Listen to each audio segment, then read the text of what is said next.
इस कार्यक्रम के पुण्यार्जक हैं एक बार लगेगा तो 7 पुश्तों तक चलेगा। वंडर सीमेंट, फर्क नजर आएगा।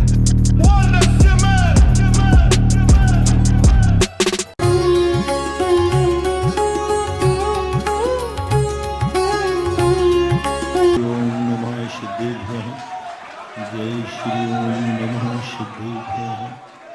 जय श्री ओम नमः सिद्धेभ्यः। सर्वमंगलमांगल्यं सर्वकल्याणकारकं प्रधानं सर्वधर्माणां जैनं जयतु शासनं पंचपरमेष्टि भगवान की आचार्य श्री गुरुवर कुंद महाराज की पूज्य गुरुदेव आचार्य श्री विद्यासागर महाराज की।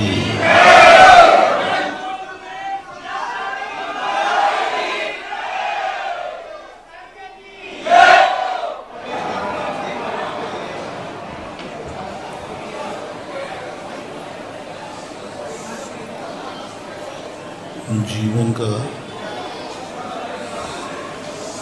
आधार जीवन ही आधार बन जाए तो उसके लिए साधना करना पड़ता है। साधना में 2 प्रकार की सिद्धियां होती हैं।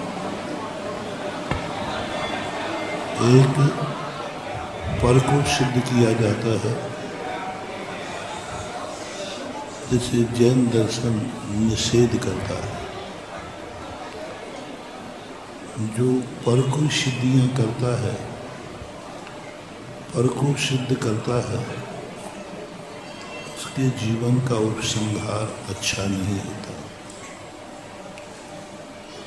क्योंकि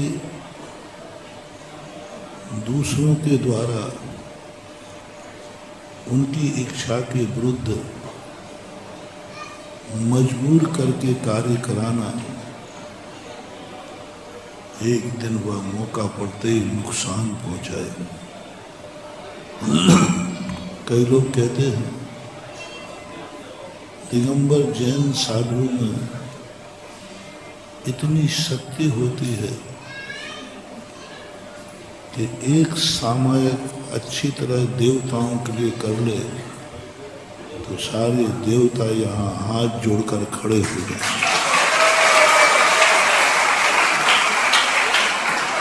इतनी ताकत होती है एक साधु की सामायिक में। पूज्यवर शांति सागर महाराज महान साधक थे। उनको ये संदेश पंडितों ने दिया, यह गुरुदेव आप सिद्धियां कीजिए और अंग्रेजों को भगाइए, देश को आजाद कीजिए। जैन पंडितों ने कहा कि आप सिद्धियां करके जैन धर्म को फैलाइए, जैन धर्म के संकट दूर कीजिए। पूज्यवर शांति सागर महाराज इतने समर्थ साधु थे,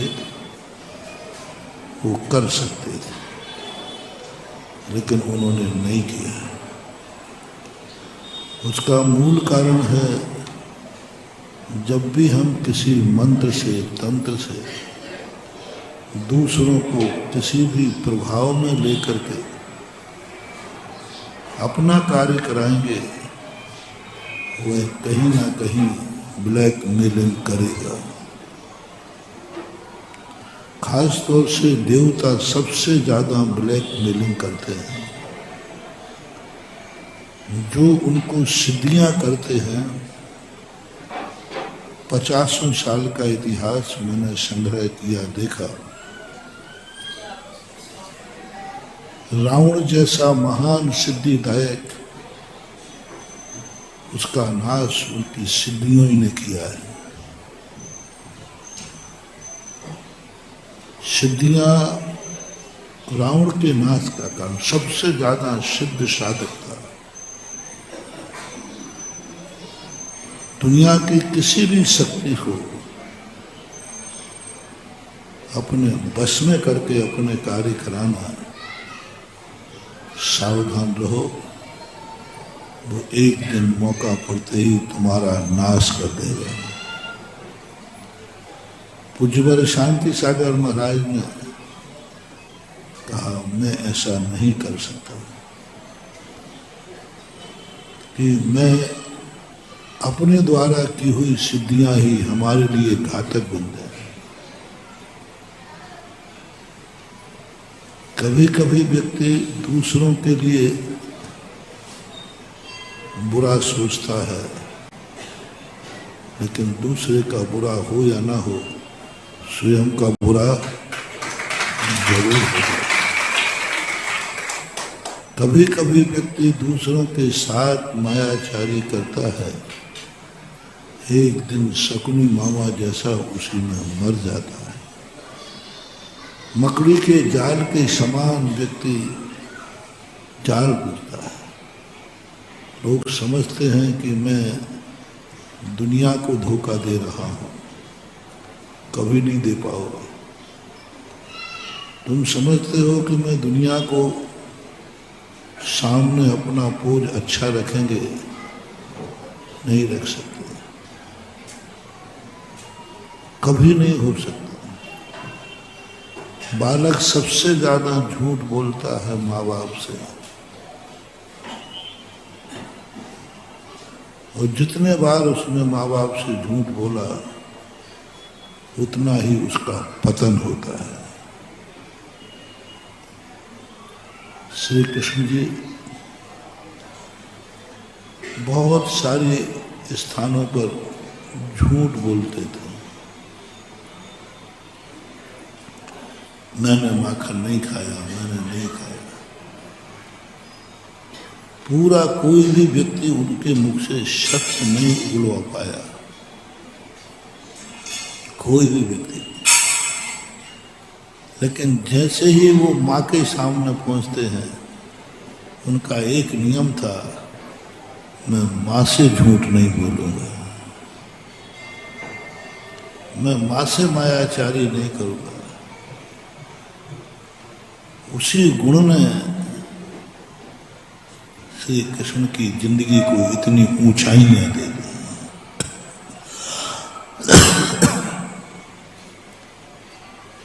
कभी कभी हमने कल परसों भी कहा था,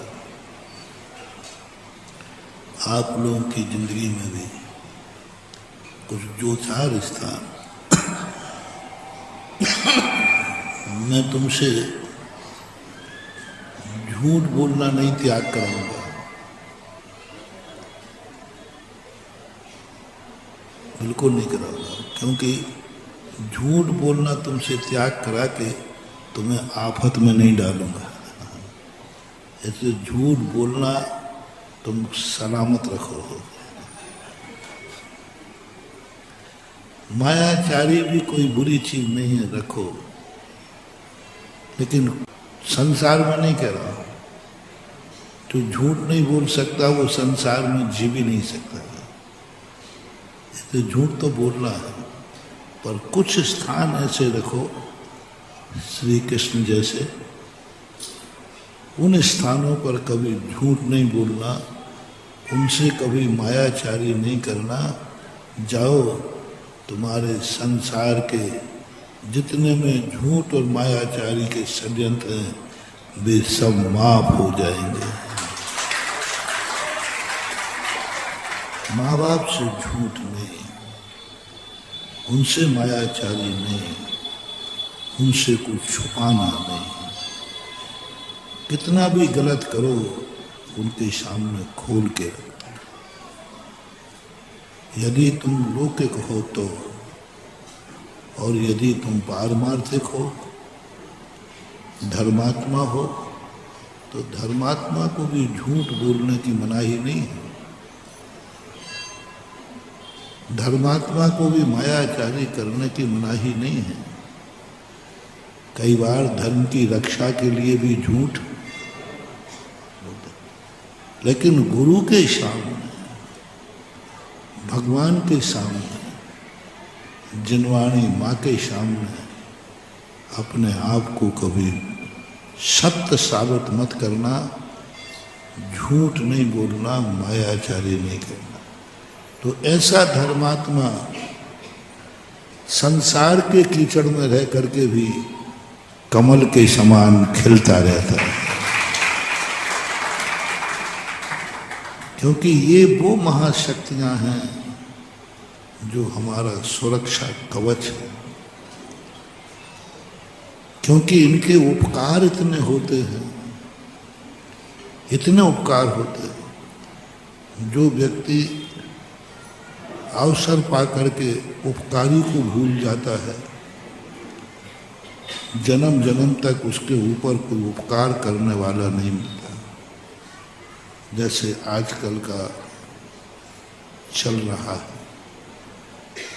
हर बेटा बड़ा होकर शादी के बाद माँ बाप को छोड़कर अलग होना चाहता है, उनके उपकारों को भूलना चाहता है, ठुकराना चाहता है, उपेक्षा करना चाहता है। यही तुम्हारे विनाश का लक्षण है। उपकारी व्यक्ति सबसे प्रथम तुम्हारे माँ बाप उपकारी होते हैं।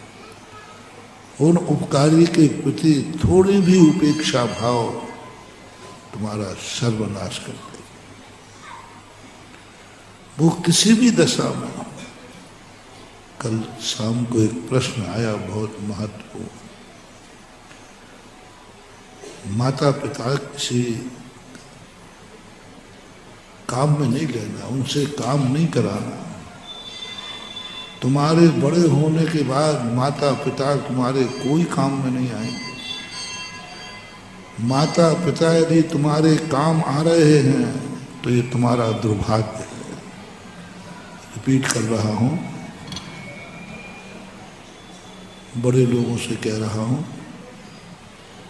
जो विवाहित हो चुके हैं उनसे कह रहा हूं, जो बाप बन चुके हैं उनसे कह रहा हूं।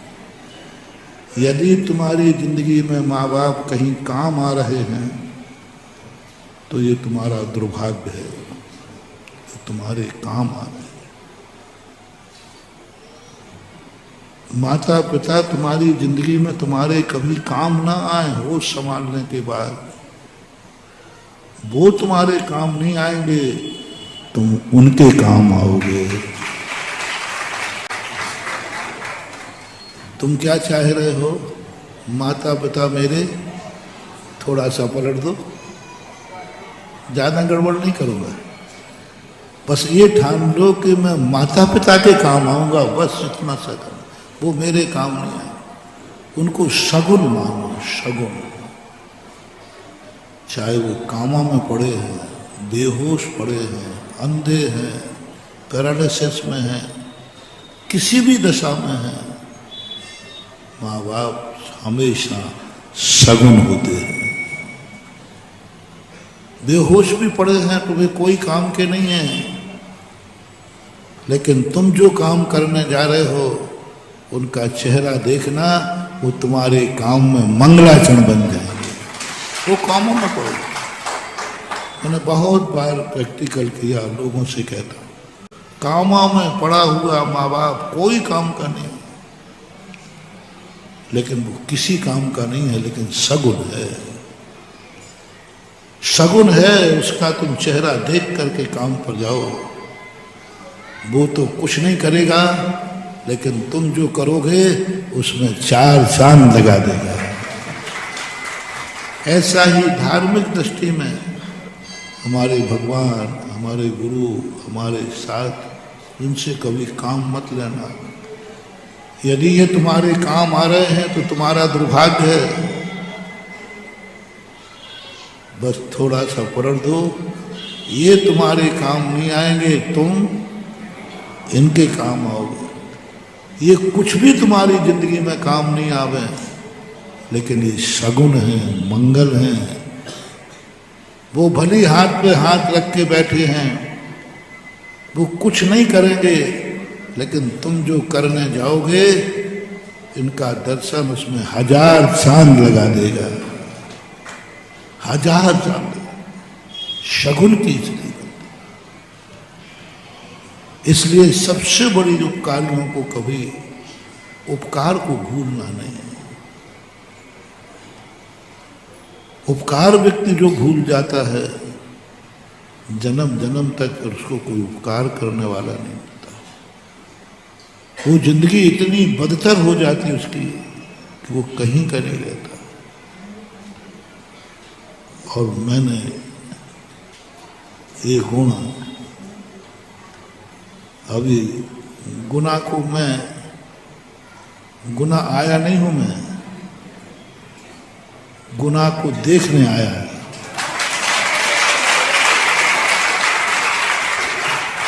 और सभी मंदिरों में देख रहा हूं। 2013, लोग कह रहे हैं 13 वर्ष हो गए, मैं नहीं मानता हूं 13 वर्ष हो गए। 13 वर्ष में तो लोग सारी दुनिया को भूल जाते हैं, और गुनाह वाले नहीं कर सकते।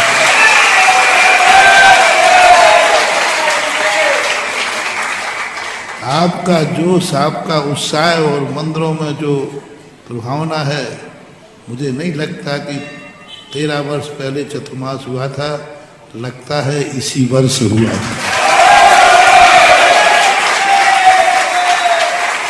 क्योंकि 13 वर्ष में तो पता नहीं कहाँ कहाँ लोग कितने दीपक बुझ जाते हैं। लेकिन यहाँ अभी देख रहा हूँ पूरे शहर में दीपक क्या जल रहे हैं, हर मंदिर में दिवाली हो रही है।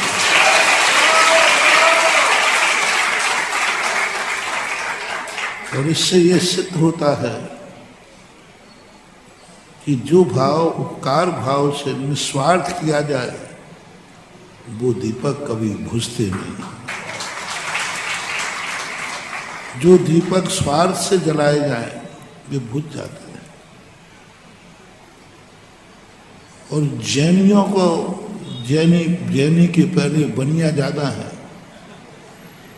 बनिया को यदि लाभ नहीं मिले तो वो तो भगवान तो क्या,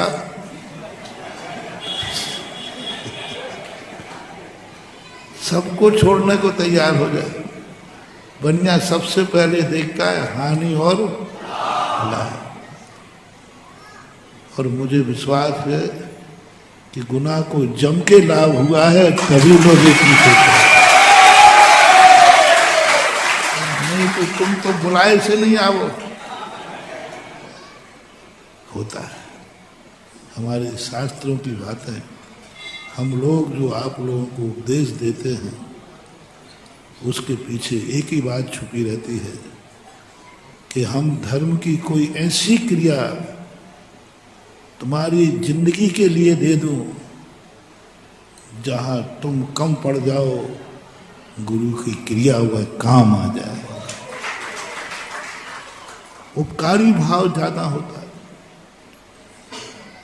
एक ही भाव होता है कि धर्म का कोई ऐसा सूत्र तुम्हारी जिंदगी में ऐसा घर कर लेवे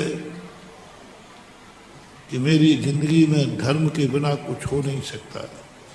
बस मेरा मूल कार्य है धर्म, और धर्म का प्रचार हम जब ही कर पाएंगे जब धर्म के माध्यम से हम आपका उपकार करेंगे। क्योंकि संसारी प्राणी यदि उस पर उपकार नहीं होगा तो कितने ही तुम मानो, वो मानने वाला नहीं। और उपकार हो जाए तो फिर मनाने की जरूरत नहीं। आज मंदिरों में जो अभिषेक की प्रक्रिया चलाई थी, मुझे बहुत गर्व है। लोग कहते थे कि महाराज इस युग में ये सब बातें चलने वाली नहीं हैं। बूढ़े ठेड़े आदमी अभिषेक करते थे, बस वे मेरे से एक ही उल्हायना देते थे। और आज हमारे मरने के बाद मंदिरों का क्या होगा। जिस मंदिर में जाओ, 2-4 बूढ़े दोपहर में आते थे, बोले महाराज जी मंदिरों में कोई युवा वर्ग नहीं आ रहे हैं, हमें चिंता है कि हमारे मरने के बाद बाबा जी को एक लोटा कौन चढ़ाएगा। प्राय अपराध हो गए। और मैं भी मंदिरों में देखता था तो मुझे भी भय उत्पन्न हो जाता कि इन दादाओं की बात बहुत। लेकिन जब मैंने शास्त्रों को पढ़ा, शास्त्रों को कम पढ़ा, आपको ज्यादा पढ़ा, आपके जीवन में घुसे हम, आपकी दुकान पे गए, आपके मकान में गए, आपके रसोई में गए, पढ़ने वाले बच्चों की किताब में गए, सब तरफ मैंने कम से कम 2-3 साल, शुरू की बात है 93 और की बात, 2-3 साल तक मैंने इन वृद्धों की, राजस्थान के तो और बुरे हाल थे, वहाँ तो मंदिरों में पुजारी लग गए थे, बूढ़े भी नहीं थे, पैसा वहाँ खूब है तो पुजारी लगा देते हैं, वो पूजा करता है, अभिषेक कर लेता है, सेठ जी दर्शन करने आ गए तो ठीक, नहीं तो देख करके बड़ी चिंता हुई।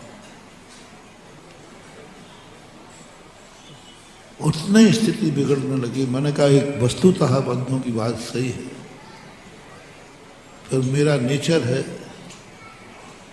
कि जिनके लिए जो चीज बनाई गई है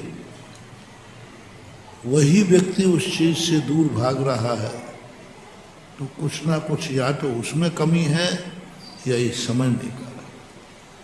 फिर मैंने आप लोगों की जिंदगी में प्रवेश किया, कई घंटों में आपसे मुझे पूछता था कि आपकी समस्याएं क्या है, आप दुखी क्यों हो, आप चाहते क्या हो। आपके 2 ही प्रश्न हैं, आपका दुख दूर हो और आपकी इच्छा पूरी हो, बस। मैंने तुम्हारी नस पकड़ ली कि ये सब संकट के मारे हैं और इच्छाएं इनकी अपरंपार है। फिर मैं तुम्हारा सर्वे करने के बाद जिनवाणी माँ के पास गया। मैंने कि माँ, भगवान से भी कहा, भगवान के सामने ध्यान किया। मैंने कि भगवान, ये पंचम काल है, आप कितने चोखा मार रखो, यहाँ नहीं चलने वाला, नहीं चलने वाला। बस तुम तो हमें वे सूत्र दो जिनके इनके जीवन में आपके काम आ जाएं, इनका ऊपर उपकार हो जाए, इनके संकट दूर हो जाए, इनकी इच्छाएं पूरी हो। गलत नहीं, अच्छी, गलत नहीं। ऐसे कोई सूत्र आपके पास हो तो जरूर मैं इस धर्म को घट घट में, घर घर में, नगर नगर में, डगर डगर में फैला दूंगा। कई महीनों के ध्यान के बाद भगवान ने हमें सूत्र दिए और उन सूत्रों से कहा कि नहीं, धर्म मात्र भगवान ही नहीं बनाता है, धर्म भक्तों को संकट से दूर भी करता है। परमार्थ सुखी सुख नहीं है।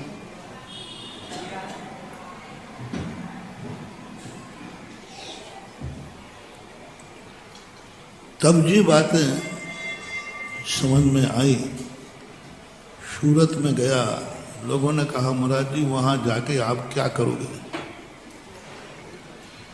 वहाँ सारे लोग धन कमाने गए हैं, धर्म कमाने नहीं गए। आपका ना कोई प्रवचन सुनने वाला है, ना कोई मंदिर आने वाला है। और सही में देखा तो मंदिर, छोटे छोटे मंदिर खाली पड़े। मैंने कहा कि भाई मैं भी इनको धर्म सिखाने नहीं जा रहा हूँ, मैंने भी इनको धन कमाने सिखाने जा रहा हूँ। तो फिर महाराज आपकी दुकान खूब चलेगी। आप धन कमाना सिखाइए बस, हम धर्म कमाना कुछ नहीं करना था। माल तो वही था, लेबर बदल दिया, धन कमाने की मशीन। अभिषेक के लोटा पे क्या लिखा था? धर्म कमाने का लोटा। हमने लेबल हटाया, धन कमाने का लोटा।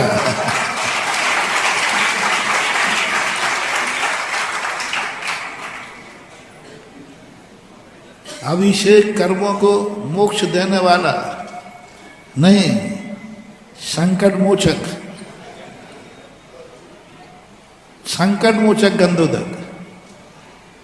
और एक एक चीज शास्त्रों से निकालकर तुम्हारे जीवन में दौड़ दी और इतना मजबूर कर दिया कि तुम्हें खुद लगने लगा इसके बिना हमारे जीवन का उद्धार नहीं हो सकता। मेरी गृहस्थी नहीं चल सकती, मेरा परिवार नहीं चल सकता, मेरा बेटा नहीं पल सकता, मेरे चेहरे पर मुस्कान नहीं आ सकती। हर व्यक्ति को लगने लगा कि जो धर्म की क्रियाएं हैं इसके बिना चेहरे पर मुस्कान नहीं आ सकती, इसके बिना तुम्हारा पाप नहीं कट सकता, पुण्य नहीं बढ़ सकता, और पुण्य नहीं बढ़ेगा तो तुम्हारी समस्या का समाधान भी नहीं। जब ये प्रस्तुतिकरण किया, आज उसी का परिणाम है कि पूरा गुना धर्म मंदिरों में सागर के समान लहरा रहा है। अभी त्रिमूर्ति कॉलोनी से आया, बड़ा मंदिर तो बड़ा ही मंदिर रहेगा।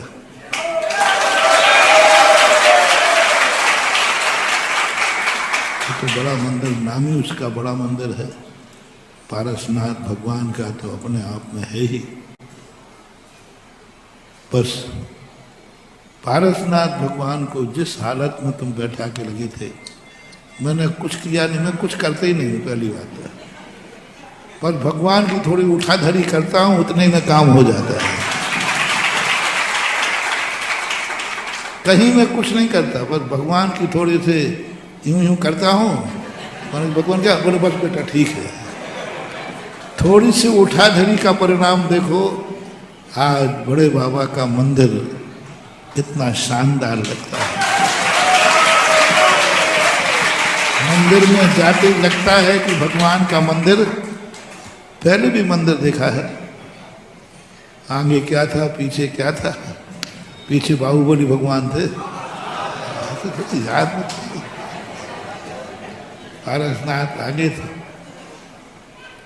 महानुभाव, जीवन को समझो। थोड़े से पुण्य के उदय में आते इतराओ मत। थोड़ा कभी कभी पुण्य का उदय आता है, अपन लोग धर्म से दूर भाग जाते हैं। और पुण्य के उदय में यदि तुम धर्म में टिके रहे तो जाओ, तुम्हारे पाप का उदय फिर आएगा ही नहीं। हम अशुभ कर्म के उदय में धर्म को अपनाते हैं तो तात्कालिक फायदा देता है, बाद में नहीं देता। धर्म को तत्काली अपनाओ, ये उपकारी है। उपादेय है, दो चीज मानी जाती, धर्म उपादेय है, धर्म उपकारी है। जिसकी चर्चा मैं कर रहा था, उपकारी। आप लोग धर्म को उपादेय नहीं मानते, उपकारी मानते हो। और हम लोग धर्म को उपादेय नहीं उपकारी नहीं मानते, उपादेय मानते। उपादेय मानते, मुझे धर्म प्राप्त करना है। और तुम उपादेय नहीं मानते, तुम धर्म से तुम्हें उपकार कराना है। तो जब उपकार अपनी जिंदगी में धर्म से होता है तो उसको कभी भी अपने मानव प्रद से कृत उपकारम न विस्मरंती साधवा। पूज्य शांति सागर महाराज ने कहा, नहीं, मैं देवताओं को सिद्ध नहीं करूंगा। जो अपना काम निकालने के लिए किसी महाशक्तियों को अपने पक्ष में लेते हैं और सोचते हैं कि हमारे पास यह शक्ति मेरे पक्ष में आ जाए तो मेरा कोई कुछ नहीं बिगाड़ पाएगा। यही सबसे बड़ी भूल है महानुभाव। महाशक्ति तुम्हारे पास आ जाएगी, कोई कुछ नहीं बिगाड़ पाएगा, लेकिन महाशक्ति ही तुम्हारा सर्वनाश कर देगी। मोटिवेशन। लादेन पक्ष में चला गया अमेरिका के, अमेरिका निश्चिंत हो गया, अब कोई मेरा कुछ नहीं बिगाड़ पाएगा, कोई तो कुछ नहीं बिगाड़ पाएगा, लेकिन है उसने तो सब कुछ बिगाड़ दिया। कोई भी महाशक्तियां सांसारिक होती हैं, ये तुम्हारे पक्ष में कितनी हो जाएं, ये कुछ भी तुम निडर हो जाओ कि मेरे साथ नहीं, चाहे धन हो, चाहे दौलत हो, चाहे कोई भी हो, बेशक्तियां दूसरा कोई नहीं बिगाड़ेगा, वो शक्तियां ही बिगाड़ देंगी। ये ज्ञान हमारे पूज्य शांति सागर महाराज को था। उन्होंने कहने पर भी कर सकते थे, लेकिन नहीं किया। बहुत सारे लोग मेरे पास आते हैं, मेरे से भी यही बात कहते हैं, और आज आप तो बहुत शक्ति, आप तो बहुत सिद्धि कर सकते हो, आप चाहो तो किसी देवता को सिद्ध करके सारी दुनिया को अपनी मुट्ठी में बांध सकते हो। बहुत सारे लोग मेरे पास सलाह देने आते हैं,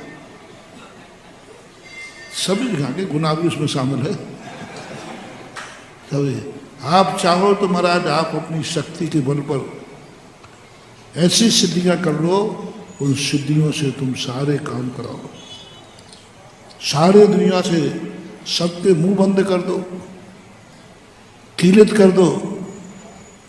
मैंने कि भैया मैं नहीं करूंगा, मैं शांति सागर महाराज का ओरिजिनल वंशज हूं, गोदनामे का नहीं हूं,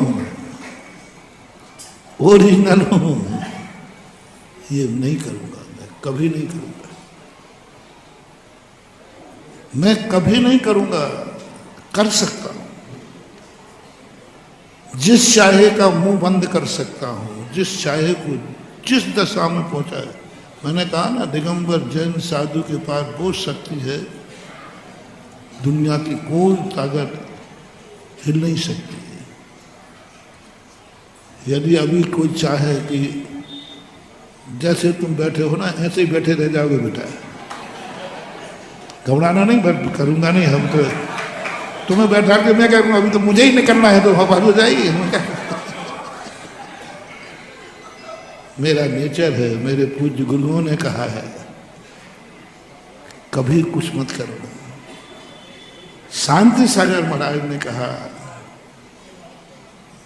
तुम पर की शक्तियों पर अपने सुरक्षित मत करो। दूसरा जो मार्ग है, अपने आत्मा की इतनी शक्तियां बढ़ाओ कि सारा जगत तुम्हारा बाल बांका न कर पाए। कितना अंतर आ गया। एक ने जिंदगी दे दी बॉडी गार्ड के हाथ में,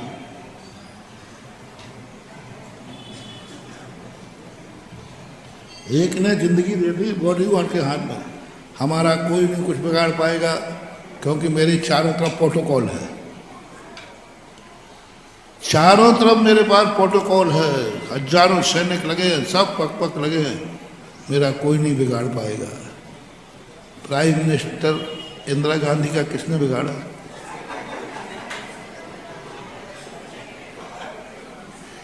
सुरक्षा मान रहे थे ना कि अपन सब सुरक्षित है, कोई कुछ नहीं बिगाड़, कोई कुछ नहीं बिगाड़ पाएगा, पक्का है। लेकिन जिसके भरोसे है वो तो बिगाड़। ये पूज्य शांति सागर, ये है जैन दर्शन का मूल सूत्र। आत्मा की शक्तियां जगाओ, और ऐसी शक्तियां जगाओ, ऐसी शक्तियां जगाओ कि सारा जगत भी बैरी बन के आए तो तेरा बाल बांका न कर पाए। ये है शक्ति, ये है, कोई कुछ नहीं। सारे फर्क क्या पड़ता है? क्यों दुश्मनों को चुप करो, क्यों दुश्मनों के मुंह बंद करो,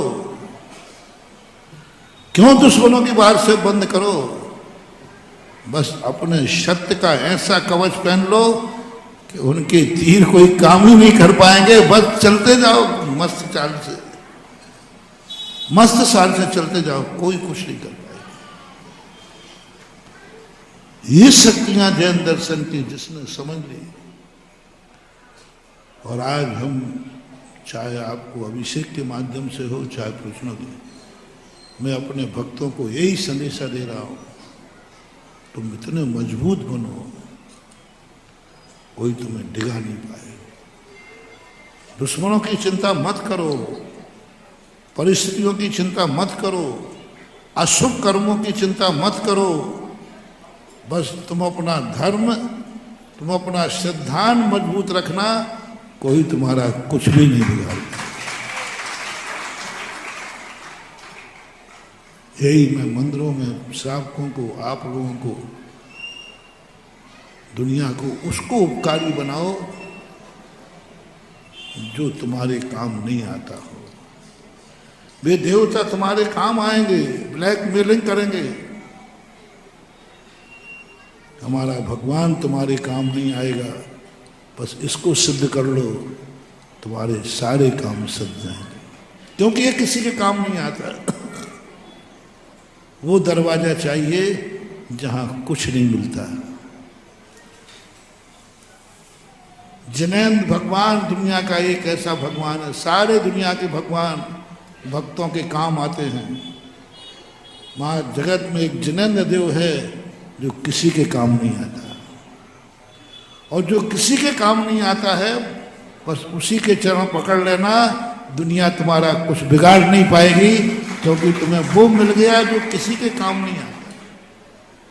भगवान हाथ पे हाथ रखे बैठे, कोई स्पष्ट कर दिया मैं तुझे देखूंगा नहीं, तू मरता है तो मर, तू रोता है तो मैं देखूंगा ही नहीं। बस वही नियम ले लेना, जो ये कहे तू मरता है तो मर, मैं तुझे देखूंगा नहीं, बस नियम लेना। अब मरूंगा तो यहीं, मरूंगा तो बोले यहाँ क्यों मरना चाहते हो? बोले इसने कह दिया ना तू मरता तो मर जा, मैं देखूंगा नहीं।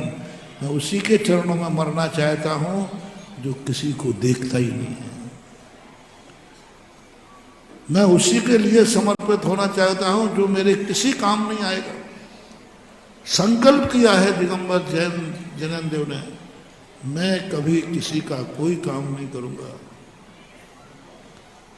बस नीति कहती है, पूज्यवर शांति सागर महाराज ने पंडितों से कहा, बस मेरे पास वह भगवान है जो किसी के काम नहीं आता। महाभारत में श्री कृष्ण ने यही तो कहा, सब कुछ तो दुर्योधन ले गया, सब कुछ दुर्योधन के पक्ष में था। दो चीजें थी, एक और श्री कृष्ण अकेले थे और एक और पूरी, तो सारा माल कौन ले गया? अब क्या बचा था? तो सब लोग कह रहे अरे बेचारा राम क्या करेगा, अकेला बचा। श्री कृष्ण अकेले बचे, क्या काम के हैं? और दुर्योधन के पास क्या नहीं था बोलो? सारी जागीर किसके पास थी? सत्ता किसके पास थी? राजा किसके पास था? ताश्री, द्रोणाचार्य, कृपाचार्य, कर्ण, यानी संसार का सब कुछ किसके पास था? श्री कृष्ण के पास अकेले थे। अर्जुन के पास तो कुछ भी नहीं था, कुछ भी नहीं था, सेना भी नहीं थी, कुछ नहीं था। वाह धन्य है अर्जुन। श्री कृष्ण कहते अर्जुन तेरा भाग खराब है, तेरा भाग खराब है। अब तू क्या करेगा मुझे ले जा करके? मैं निहत्था हूं, मैं शस्त्र उठाऊंगा नहीं, मैं कोई सेना मेरे पास है नहीं, मैं ओनली वन पीस हूं। अकेले का तू क्या करेगा बोल? सारी सेना ले गया वो, क्या है अक्षौणी सेना पूरी, और कानून उसके पास, धर्म तो पिताश्री उसके पास, ताजश्री उसके पास है। क्या ताजश्री के सामने तू टिक पाएगा? क्या गुरु द्रोणाचार्य के सामने तू टिक पाएगा? क्या कर रहा है तू? हथियार डाल दे, वो वनवास में चला जा।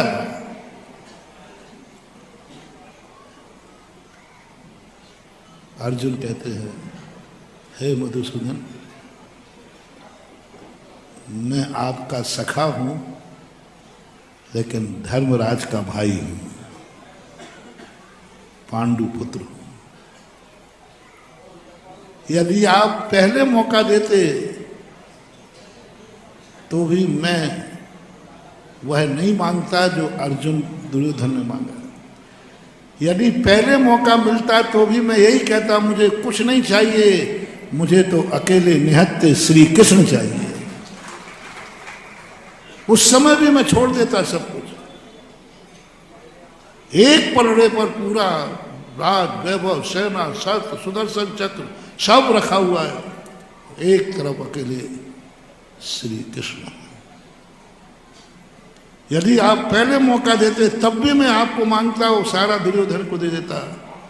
अब तो मांगने की जरूरत ही नहीं है, जो बचा वो, मुझे आपसे कुछ नहीं चाहिए। ओहो, मोटिवेशन बहुत बार मैं प्रवचनों में इसको कहता हूं, मुझे आपसे कुछ नहीं चाहिए, मुझे आप चाहिए, आपसे नहीं चाहिए।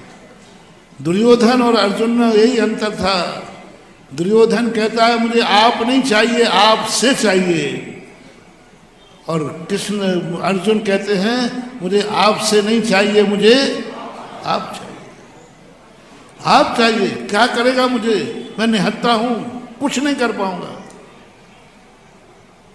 जो देखो वो इसे, हनुमान जी भीम को मिले, उन्होंने कहा मैं कुछ नहीं करूंगा। हनुमान जी से कहा कि आप सत्य के पक्ष में लड़िए, बोले मैं कुछ नहीं करूंगा। धर्मराज कहते बुला लो, मैं देखूंगा। तो हनुमान कहते धर्मराज तू करेगा क्या मेरा? बोले मैं आपके सामने मरना चाहता हूं, अब मैं आपके सामने हारना चाहता हूं।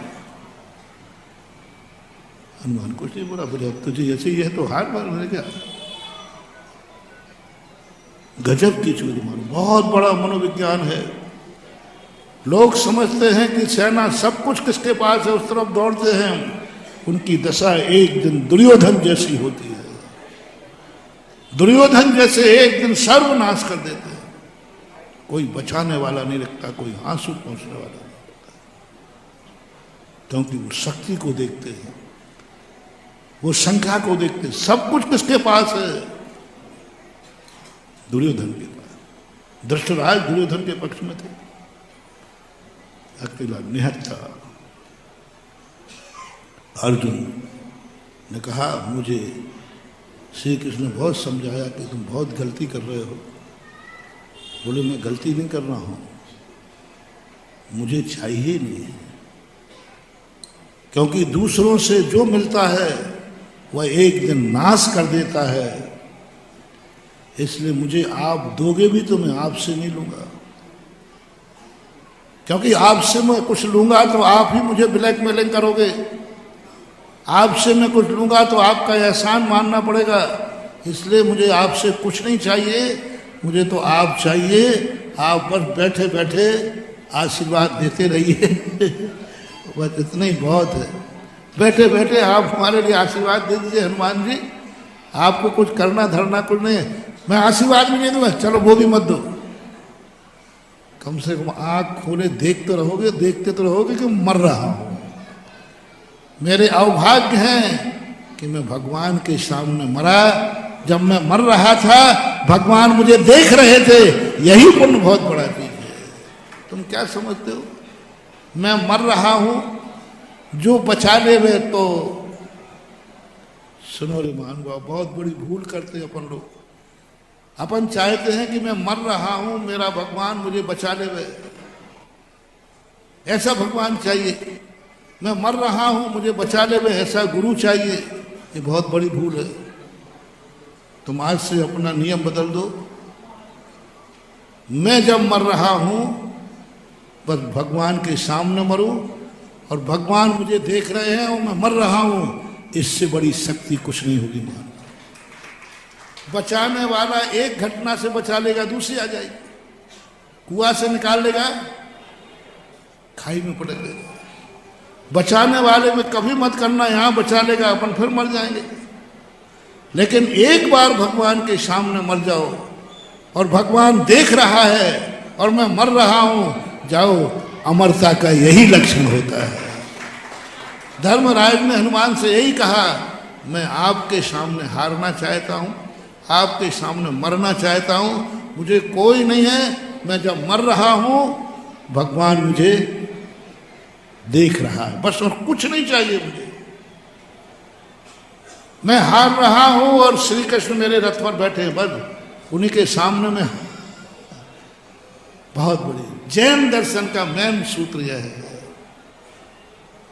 मेन सूत्र है। अर्जुन ने अकेला मधुसूदन को चाहा, अंत सबको मालूम है, समय हो गया। जिसके पास सब कुछ था वो मिटा, कि जिसके पास एक अकेला निहत्था था,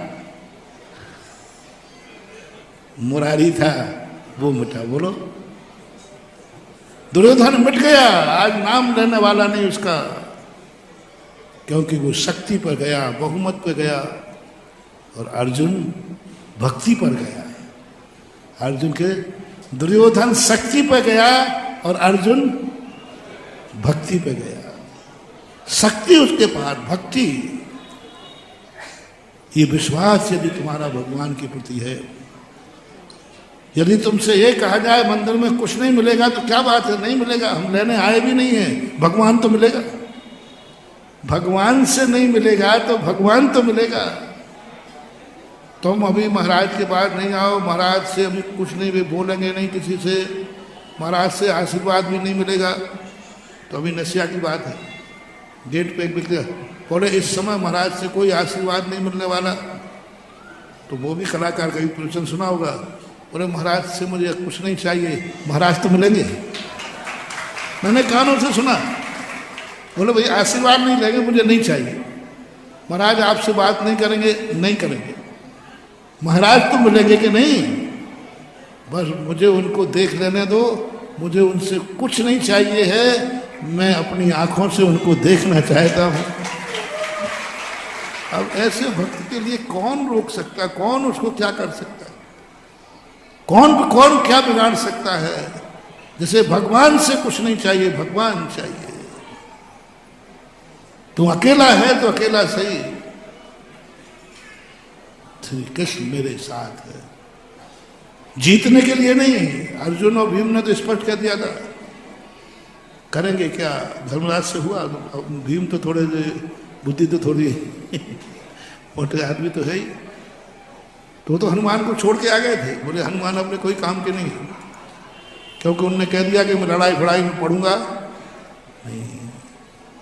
तो भीम ने तो स्पष्ट कह दिया अपन को हारना तो निश्चित है।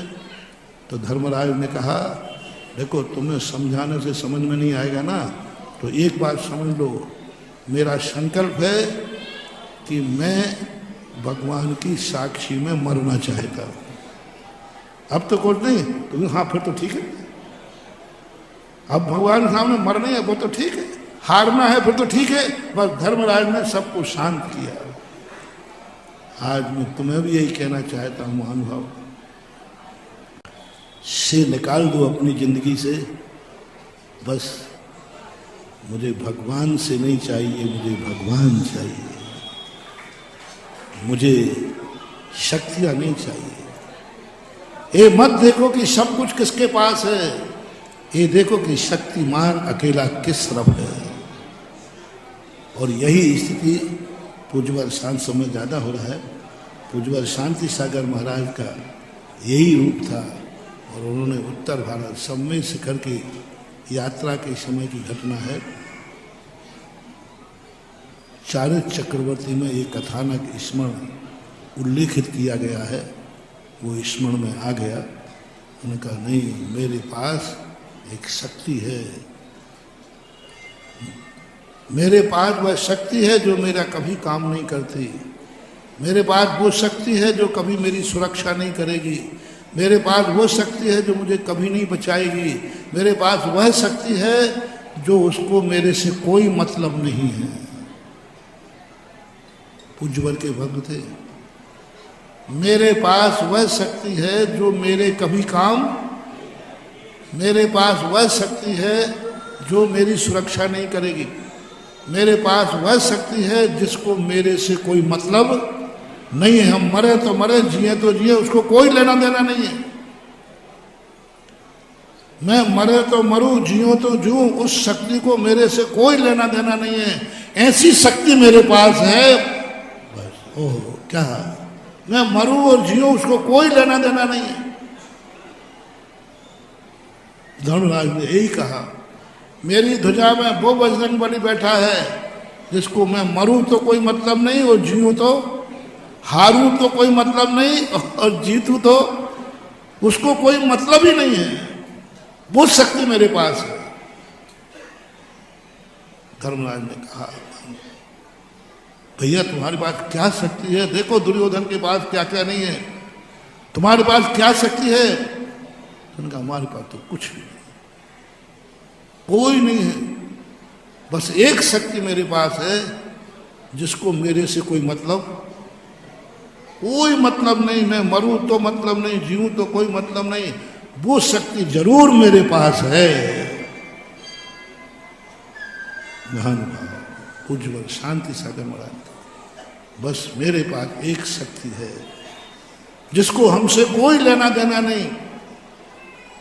कुछ भी हो जाए पर उसको कोई लेना देना नहीं, वो आंख खोल के नहीं देखता। ऐसा जिनेन्द्र देव की शक्ति मेरे पास है, बस मैं इसके बल पर चलता हूं। मैंने अपने पूज्य गुरुदेव की शक्ति बता दी, वही शक्ति मेरे पास है। मेरे पास वो शक्ति है जो मेरे कभी काम नहीं आती, और मैं उससे काम करवाता भी नहीं। मैंने भगवान से स्पष्ट कहा है, भगवान जिस दिन तुम मेरे काम आ जाओगे उसी दिन मैं तुम्हें भगवान मानना छोड़ दूंगा। खबरदार, भगवान मेरे से बहुत डरते हैं। तुम मेरे काम आओगे तो मैं तुम भगवान मानना छोड़ दूंगा। मेरा भगवान वही है जो मेरे कभी किसी काम ना आवे, वो मेरा भगवान है।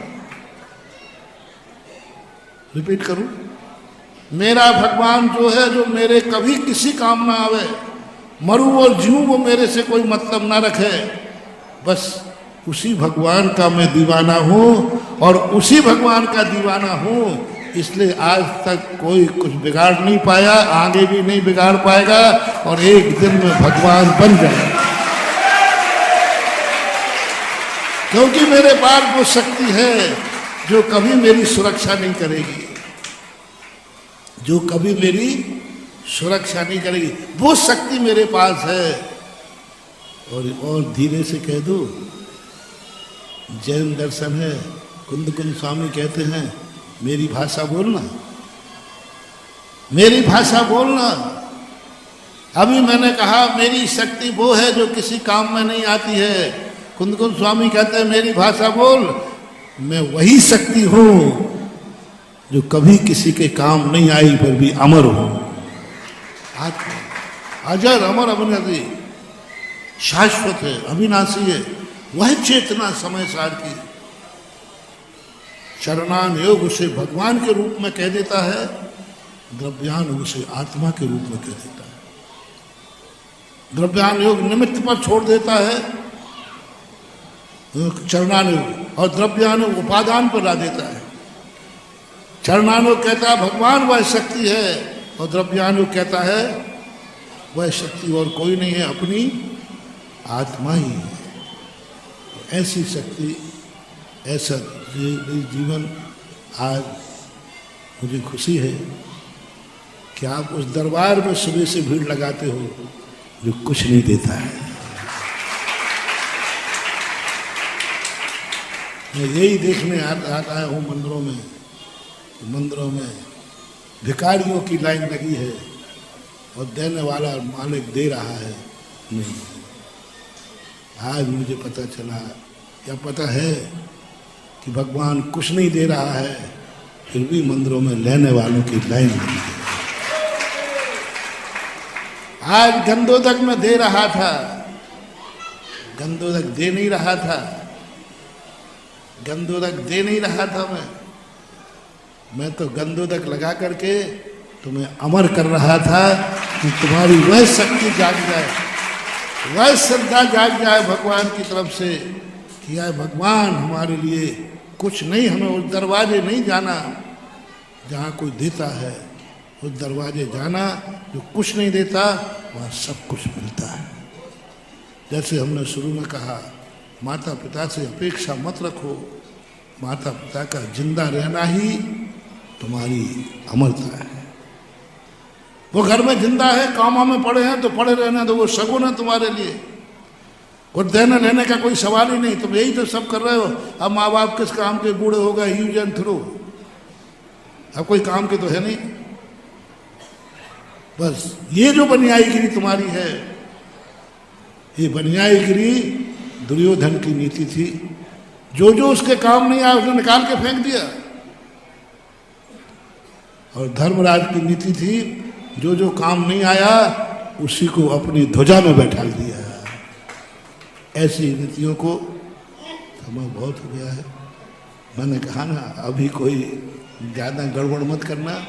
अभी मैं माचिस की काड़ी बना करके घूम रहा हूँ, थोड़ा थोड़ा समय सबको दे रहा हूँ।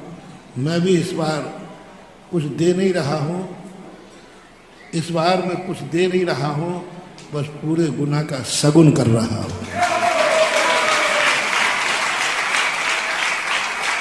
सगुन कर रहा हूँ, बस सगुन करा लीजिए। माचिस की काड़ी, मैंने कल कहा था, माचिस की काड़ी 5 सेकंड जलती है, इससे ज़्यादा नहीं जल पाएगी। लेकिन 5 सेकंड की काड़ी से जो अपना दीपक जला लेगा, वो 13 साल तो क्या, अब पूरी जिंदगी भर चलेगा। उस समय जलाया था तुमने, 13 साल चला। अब माचिस की काड़ी 5 सेकंडों के लिए मिल रहा है, उसी में यदि तुमने दीपक जला दिया। आज का प्रवचन यदि गुनाह के लिए यदि आत्मा में उतर गया तो जाओ, 5 सेकंड की यह कारी पूरी जिंदगी भर तुम्हारी दिवाली मना देगी। 5 दिन की अमरता, श्री कृष्ण का अकेला निहत्ता साथ तुम्हें महाभारत जैसे युद्ध को जिता देगा और तुम अमर हो जाओ। आज का प्रवचन यदि तुम्हारे जीवन में उतर गया और आज का प्रवचन नहीं उतार पाया तो दुर्योधन तो हुई। दुर्योधन शक्ति पर विचार करता है, सब कुछ किसके पास है, वो शक्ति की तरफ उड़क जाता है, शक्ति की तरफ भगड़ जाता है। अंत में उसे मरना पड़ता है, हस्तिनापुर जाएगा, जीवन भी जाएगा। सत्य देखो, सत्य भीड़ पर आश्रित नहीं होता है, सत्य अकेला भी लहराता रहता है। भीड़ के आश्रित सत्य का निर्णय नहीं किया जाता। एक भी है तब भी वह सत्य एक दिन अपनी ध्वजा फहराएगा, मेरा तो अटूट विश्वास है। तो आपकी जिंदगी बदल सकती है, आप अमर हो सकते हैं, आप महाभारत जैसा युद्ध जीत सकते हैं। बस से, कृष्ण से या कृष्ण जी, हनुमान जी से या हनुमान जी, बस इतना सा यदि आ जाए। ये मत देखो कि श्री कृष्ण अकेले बचे हैं, क्या करेंगे। बहुत सारे राजा महाराजा पांडवों के पक्ष में लड़ने आए, जब उनको पता चला श्री कृष्ण लेते हैं तो दुर्योधन की सेना मिल गए। बहुत सारे राजा, मामा खुद पांडवों के सगे मामा, जब देखा कि इनके पक्ष में तो अकेला श्री कृष्ण है और कुछ है नहीं, मधुसूदन और तो कोई है ही नहीं, तो वो रास्ते में प्रस्ताव बदल के दुर्योधन की तरफ चले गए। महाभारत में आया, बोले इनके बाद तो कुछ नहीं, इनको तो मरना निश्चित है। और अंत में जब वो मामा मरा तब भांजे से कह गया,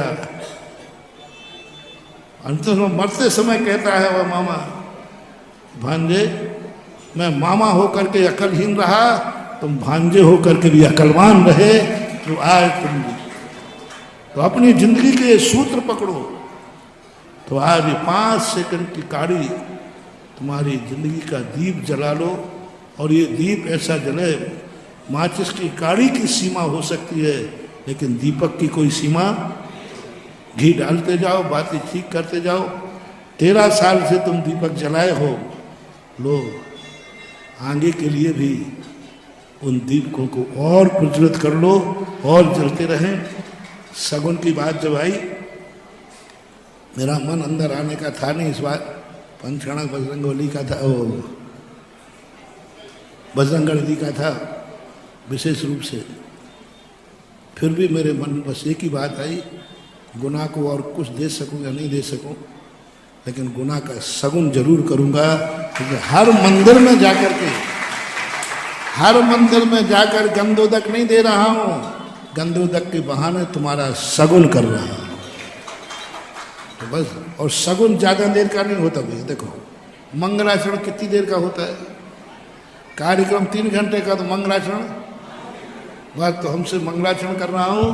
सब मंदिर वालों अपना अपना सगुन कर लो, और समाज वाले इस बार का मेरा आगमन शगुन के रूप में मानना। ये मत समझना कि मैं भक्तों की नगरी में आने का कोई मौसम नहीं होता। महाराज जी अब कब आओगे? महाराज अब इतने दिन में तो आए हो, अब पता नहीं कब आओगे। अरे बताओ, मैं तो कभी नहीं कह रहा हूँ कब आऊंगा, मैं तो कल फिर आ जाऊंगा।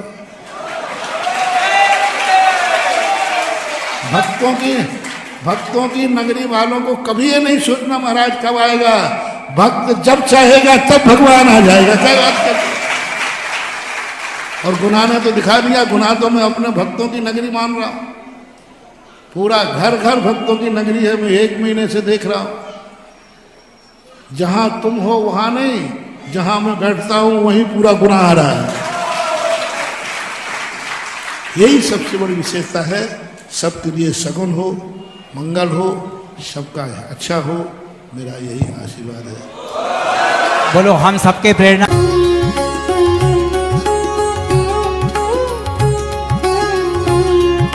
ओम नमः सिद्धेभ्यः, जय श्री ओम नमः सिद्धेभ्यः, जय श्री ओम नमः सिद्धेभ्यः।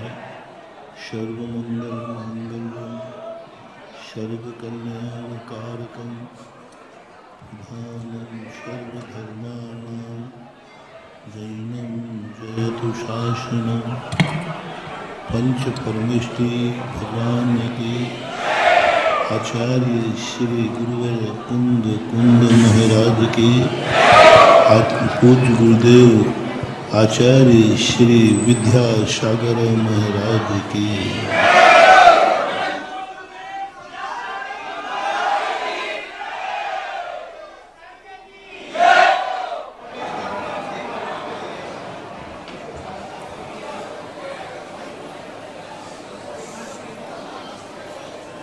जीवन का आधार, जीवन ही आधार बन जाए तो उसके लिए साधना करना पड़ता है। साधना में 2 प्रकार की सिद्धियां होती हैं। एक पर को सिद्ध किया जाता है, जिसे जैन दर्शन निषेध करता है। जो पर को सिद्धियां करता है, पर को सिद्ध करता है, उसके जीवन का उपसंहार अच्छा नहीं होता। क्योंकि दूसरों के द्वारा उनकी इच्छा के विरुद्ध मजबूर करके कार्य कराना एक दिन वह मौका पड़ते ही नुकसान पहुंचाए। कई लोग कहते हैं दिगंबर जैन साधु में इतनी शक्ति होती है कि एक सामायिक अच्छी तरह देवताओं के लिए कर ले तो सारे देवता यहाँ हाथ जोड़कर खड़े हो जाए। इतनी ताकत होती है एक साधु की सामायिक में। पूज्यवर शांति सागर महाराज महान साधक थे, उनको ये संदेश पंडितों ने दिया, ये है गुरुदेव, आप सिद्धियां कीजिए और अंग्रेजों को भगाइए, देश को आजाद कीजिए। जैन पंडितों ने कहा कि आप सिद्धियां करके जैन धर्म को फैलाइए, जैन धर्म के संकट दूर कीजिए। पूज्यवर शांति सागर महाराज इतने समर्थ साधु थे, वो कर सकते थे, लेकिन उन्होंने नहीं किया। उसका मूल कारण है, जब भी हम किसी मंत्र से, तंत्र से दूसरों को किसी भी प्रभाव में लेकर के अपना कार्य कराएंगे, वह कहीं ना कहीं ब्लैकमेलिंग करेगा। खास तौर से देवता सबसे ज्यादा ब्लैकमेलिंग करते हैं। जो उनको सिद्धियां करते हैं, 50 साल का इतिहास मैंने संग्रह किया, देखा। रावण जैसा महान सिद्धिदायक, उसका नाश उनकी सिद्धियों ही ने किया है। सिद्धियां रावण के नाश का कारण, सबसे ज्यादा सिद्ध साधक था। दुनिया की किसी भी शक्ति को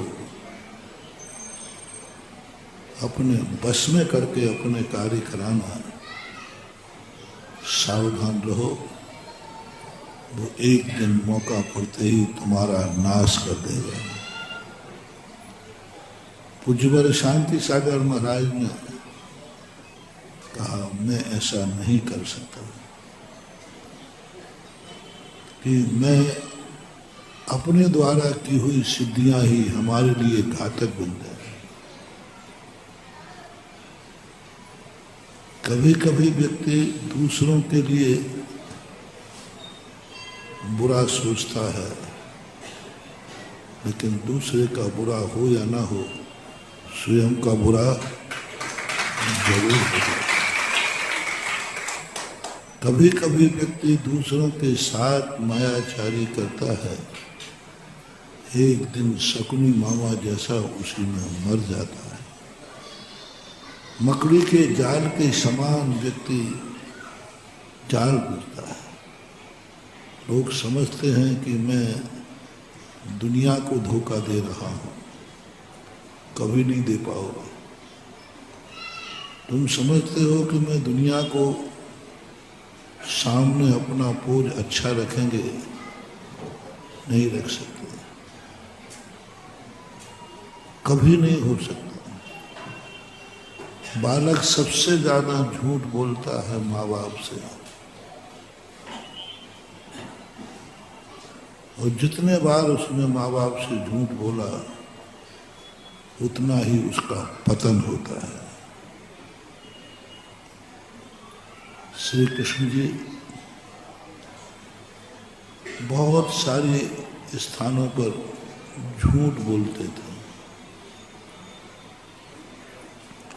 मैंने माखन नहीं खाया, मैंने नहीं खाया।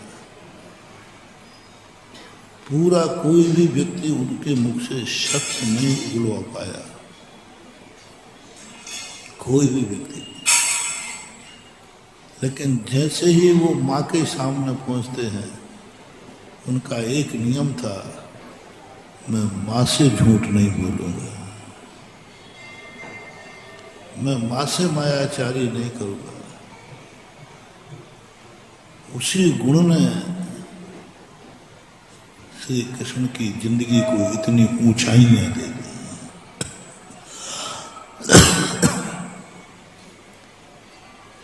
कभी कभी हमने कल परसों भी कहा था,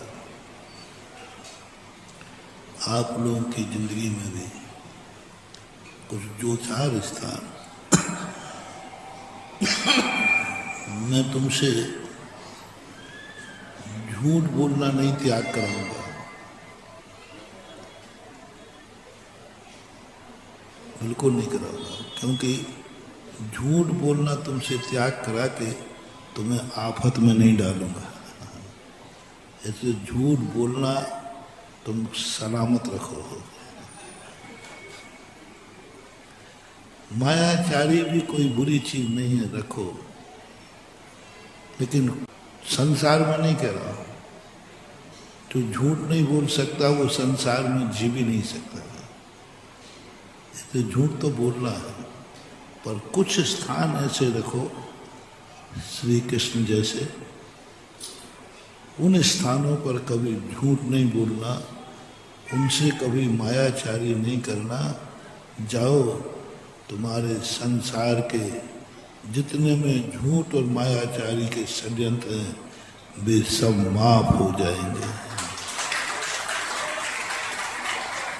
माँ बाप से झूठ नहीं, उनसे मायाचारी नहीं, उनसे कुछ छुपाना नहीं। कितना भी गलत करो उनके सामने खोल के रखो। यदि तुम लौकिक हो तो, और यदि तुम पारमार्थिक हो, धर्मात्मा हो, तो धर्मात्मा को भी झूठ बोलने की मनाही नहीं है। धर्मात्मा को भी मायाचारी करने की मनाही नहीं है। कई बार धर्म की रक्षा के लिए भी झूठ, लेकिन गुरु के सामने, भगवान के सामने, जिनवाणी माँ के सामने अपने आप को कभी सत्य साबित मत करना। झूठ नहीं बोलना, मायाचारी नहीं करना। तो ऐसा धर्मात्मा संसार के कीचड़ में रह करके भी कमल के समान खिलता रहता है, क्योंकि ये वो महाशक्तियां हैं जो हमारा सुरक्षा कवच है। क्योंकि इनके उपकार इतने होते हैं, इतने उपकार होते हैं, जो व्यक्ति अवसर पा करके उपकारी को भूल जाता है, जन्म जन्म तक उसके ऊपर कोई उपकार करने वाला नहीं मिलता। जैसे आजकल का चल रहा है, हर बेटा बड़ा होकर शादी के बाद माँ बाप को छोड़कर अलग होना चाहता है, उनके उपकारों को भूलना चाहता है, ठुकराना चाहता है, उपेक्षा करना चाहता है। यही तुम्हारे विनाश का लक्षण है। उपकारी व्यक्ति सबसे प्रथम तुम्हारे माँ बाप उपकारी होते हैं। उन उपकारी के प्रति थोड़ी भी उपेक्षा भाव तुम्हारा सर्वनाश करते। वो किसी भी दशा में। कल शाम को एक प्रश्न आया बहुत महत्वपूर्ण। माता पिता से काम में नहीं लेना, उनसे काम नहीं कराना। तुम्हारे बड़े होने के बाद माता पिता तुम्हारे कोई काम में नहीं आएंगे। माता पिता यदि तुम्हारे काम आ रहे हैं तो ये तुम्हारा दुर्भाग्य है। रिपीट कर रहा हूं,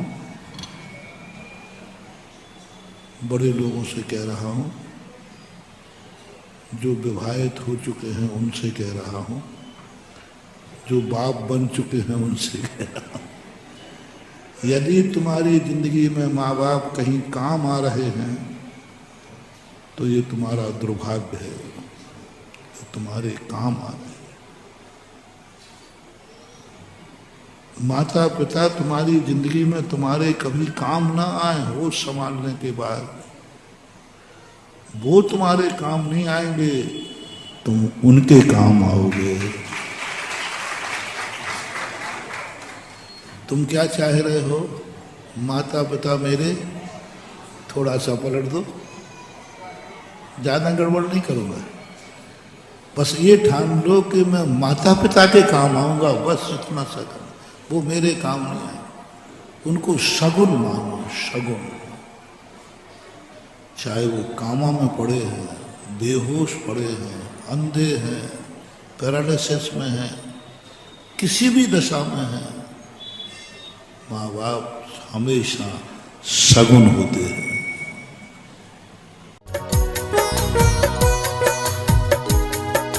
इस कार्यक्रम के पुण्यार्जक थे घर की लंबी इनिंग चाहिए, वंडर सीमेंट लगाइए। वंडर सीमेंट, फर्क नजर आएगा।